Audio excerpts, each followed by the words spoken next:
Mobile phone എല്ലാ രക്ഷിതാക്കൾക്കുള്ള പ്രശ്നമാണ് mobile phone. ഞാൻ തുടക്കത്തിൽ പറയാന്ന് പറഞ്ഞിട്ട് ടിപ്പായി പോയത് തന്നെയാണ്. മൊബൈൽ ഫോൺ കുട്ടികൾ ഉപയോഗിക്കാതിരിക്കാൻ ഏറ്റവും പ്രധാനമായിട്ട്, അല്ലെങ്കിൽ ആവശ്യത്തിന് മാത്രം ഉപയോഗിക്കാൻ വേണ്ടിയുള്ള ഒരു ടിപ്പ് എന്താന്ന് വെച്ച് കഴിഞ്ഞാൽ, നമ്മൾ നമ്മുടെ വീട്ടിൽ ഇപ്പം എനിക്ക് എക്സ്പീരിയൻസ് ഉള്ള സാധനമാണ്. എല്ലാ മൊബൈൽ ഫോണും എല്ലാവർക്കും യൂസ് ചെയ്യാൻ പറ്റുന്നതാവണം. നിങ്ങളുടെ വീട്ടിൽ 4 മൊബൈൽ ഫോൺ ഉണ്ടെന്ന് വിചാരിക്കുക. 4 മൊബൈൽ ഫോണും എല്ലാവർക്കും യൂസ് ചെയ്യാൻ പറ്റുന്നതാവണം. അത് കോമൺ ആയ ഒരു സ്ഥലത്ത് വെക്കണം.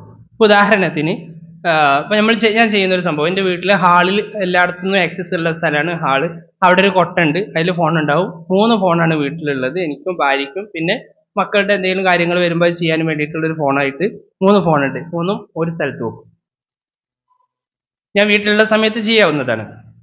എന്നിട്ട് എനിക്ക് കോൾ വന്നാൽ ഞാൻ നേരെ വരും, ഇവിടെ ഹാളിൽ വരും. ചിലപ്പോൾ കുട്ടികൾ അവിടെ കളിച്ചുകൊണ്ടിരിക്കുകയായിരിക്കും.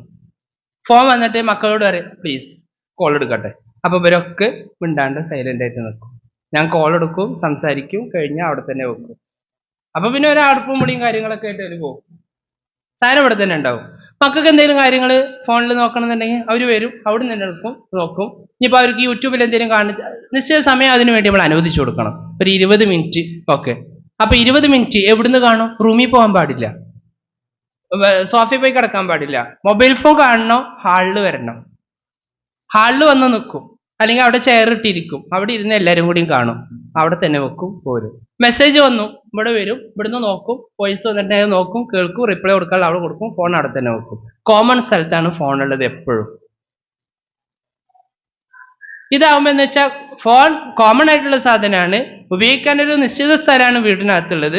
ഇത് റൂമിൽ കൊണ്ടുപോകാൻ പാടില്ല. ഇത് ഒരു 4 വയസ്സ് 5 വയസ്സ് മുതൽ തന്നെ കുട്ടികൾ കണ്ടുവരണം.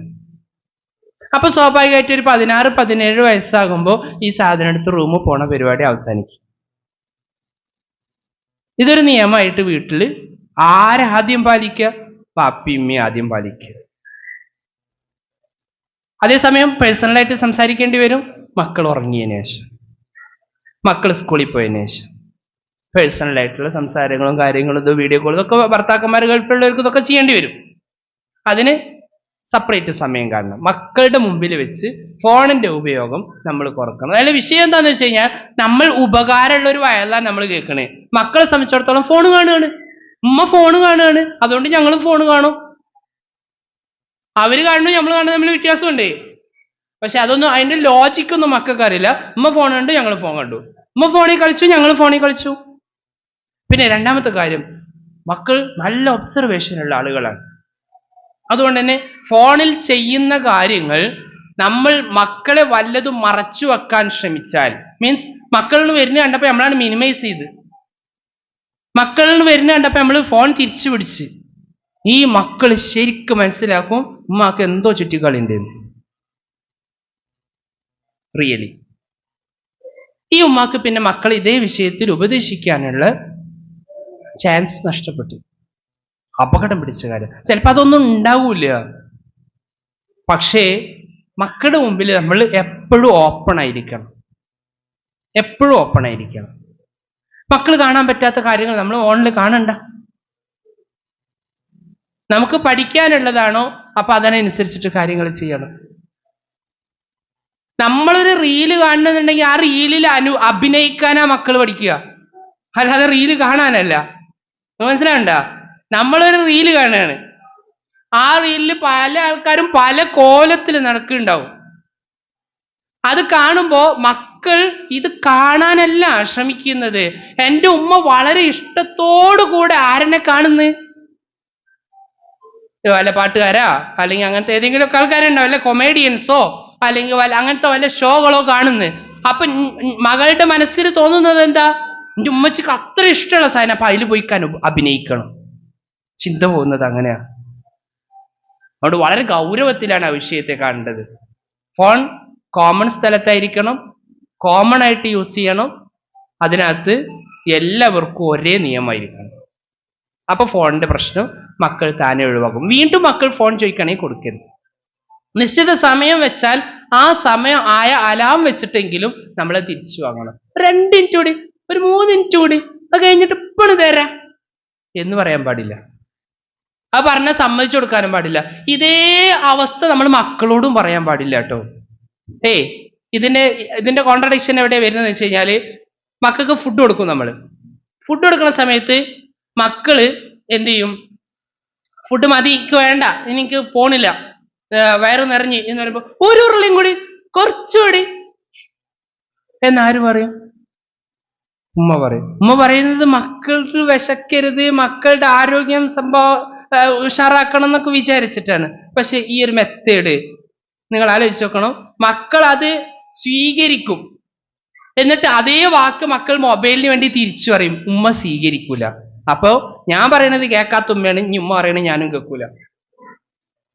ഈ ഒരു കോൺട്രഡിക്ഷൻ എവിടെ വരും? ശ്രദ്ധിക്കണം. മൊബൈൽ നിരന്തര അഡിക്ഷനായ കുട്ടികളെ പെട്ടെന്ന് നിർത്തരുത്. നിർത്തിക്കഴിഞ്ഞാൽ ആ കുട്ടികൾ ഭയങ്കരമായിട്ട് വയലന്റ് ആവും. ഈ ഡ്രഗ്സിനൊക്കെ അഡിക്റ്റ് ആയ ആളുകളെ പെട്ടെന്ന് നിർത്തിക്കഴിഞ്ഞാൽ ഒരു ബോധം കെട്ട് വീഴുക, അങ്ങനെയുള്ള പ്രശ്നങ്ങൾ കണ്ടിട്ടില്ലേ? അതേപോലെ ചിലർ ആത്മഹത്യ ചെയ്യുക, അങ്ങനെയുള്ള പ്രശ്നങ്ങളൊക്കെ ഉണ്ടാവും. അത് അങ്ങനെ അഡിക്റ്റഡ് ആയ ഒരു സാധനം പെട്ടെന്ന് നിർത്തരുത്. മുത്തനബി സ്വല്ലല്ലാഹു അലൈഹി വസല്ലം തങ്ങള് കള്ളിന് അഡിക്റ്റ് ആയ ഒരു സമൂഹത്തെ സമുദ്ധരിച്ചിട്ടുണ്ട്. നമ്മൾ നന്നായി പഠിച്ചതാണ്. എങ്ങനെയാ സമുദ്ധരിച്ചത്? ആദ്യം പറഞ്ഞത് അതൊരു നല്ല സാധനമല്ല, അല്ലെ? അങ്ങനെ തുടങ്ങണത് നല്ല സാധനമല്ല. പിന്നെ പറഞ്ഞത് നിസ്കരിക്കുമ്പോഴൊന്നും അങ്ങനത്തെ എടുത്തിട്ട് വരരുത് കേട്ടോ. പിന്നെ ലാസ്റ്റാണ് പറഞ്ഞത് എല്ലാം ഹറാമാണ്. അപ്പൊ അങ്ങനെ പതിയെ പതിയെ ശരിയാക്കേണ്ടത്. അപ്പൊ നല്ല മൊബൈലിന് അഡിക്റ്റഡ് ആയ കുട്ടികളാണെന്നുണ്ടെങ്കിൽ നമ്മൾ അവർക്ക് എന്ത് ചെയ്യുക? ടൈം നിശ്ചയിച്ചു കൊടുക്കുക. അങ്ങനെ ഫുള്ളായിട്ട് ഇതിന്റെ അപകടങ്ങൾ കറക്റ്റ് വീഡിയോസ് കിട്ടും നമുക്ക് യൂട്യൂബിൽ നിന്ന്. മൊബൈൽ ഫോൺ നിരന്തരമായി ഉപയോഗിച്ചാൽ അവർ അനുഭവിക്കുന്ന, നമ്മൾ അനുഭവിക്കുന്നതല്ല കേട്ടോ, നമ്മൾ അനുഭവിക്കുന്നതിന് അവർക്കൊരു വിലയില്ല. അവർ അനുഭവിക്കുന്ന പ്രശ്നങ്ങളുടെ വീഡിയോസ് കിട്ടും. അത് കാണിച്ചു കൊടുക്കുകയും ഇനി മുതൽ ഇത്ര മണി മുതൽ ഇത്ര മണി വരെയും ഇത്ര മണി മുതൽ ഇത്ര മണി വരെയും നിനക്ക് ഉപയോഗിക്കാം, അല്ല ഏത് സമയമാണ് നിനക്ക് ചോയ്സ് ചെയ്യേണ്ടത് അവർക്ക് വിട്ടുകൊടുക്കുക.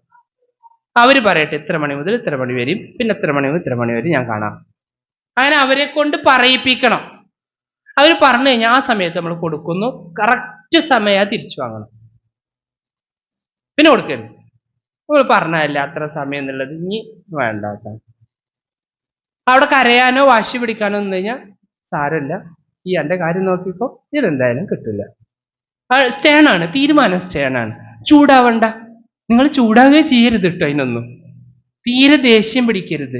ദേഷ്യം പിടിച്ചാൽ അത് കുട്ടികളുടെ ആയുധമാണ്. ഉമ്മ ദേഷ്യം പിടിക്കുന്നത്, വാപ്പ ദേഷ്യം പിടിക്കുന്നത് കുട്ടികളുടെ ആയുധമാണ്. അപ്പൊ അവരെന്താ ചെയ്യാന്ന് വെച്ച് കഴിഞ്ഞാൽ മാക്സിമം ദേഷ്യം പിടിപ്പിക്കാൻ ശ്രമിക്കും. അത് അവർക്ക് ഇങ്ങനെ ആനന്ദമാണ്. ഉമ്മ ദേഷ്യം പിടിക്കണ കാണാൻ അവർക്ക് എന്ത് രസമെന്നറിയോ?